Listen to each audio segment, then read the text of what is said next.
Hi guys! Hello, hello! I'm back. Visit na po ko sa chapel na mo guys. Ang Lettuce Farm. So, tapos na pala. Naka-harvest sila guys. So, ayan. Diri nga side guys. Bagong tinanong. Mga ready pa for planting. Ayan. Tangan day gulo sa manika guys. Madlok ang bird. So, starting na po sa florist nila tali. Kani diri guys lain color. Lawan daw na to guys.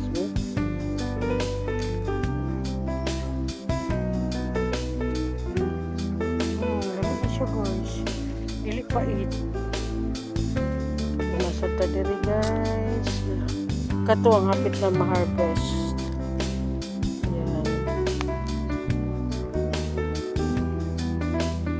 Dito sa Lettuce Farm, sa chapel. Thanks for watching. Okay guys, plant tour tayo. Dili na po sa ilahang nursery. So kani di ay ang pinaka first guys, sowing. Tapos kani diri ginagmay. Na po. Okay. So from this yung kapino guys so kanina ginalahi na siya. Ayan, ginakulong yun guys para di makuhanan og snail. So nursery sa chapel guys.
Mga line of two guys, ma-harvest na daw ning red lettuce. Dili siya pait guys. Yan, order na 150 per kilo. Daghan naman ang 150 guys. Ano? Yummy.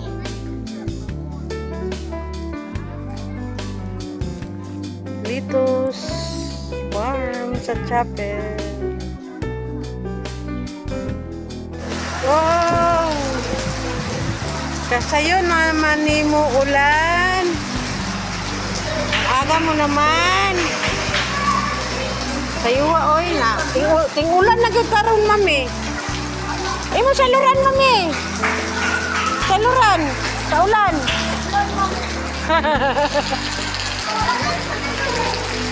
Eh, saluran ni mo te. Bagnet.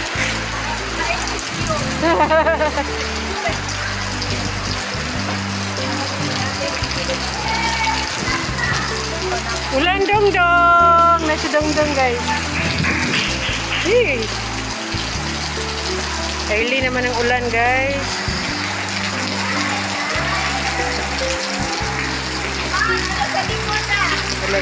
Kapag gani alas 3.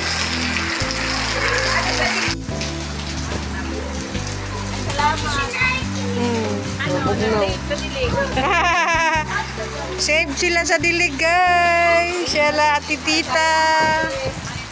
Na-save ang dilig. Ako sad. Yan ang mga sa daplin-daplin lang. Need day siya diligan. Diligan day siya hantod hapon. Kay buntag lang.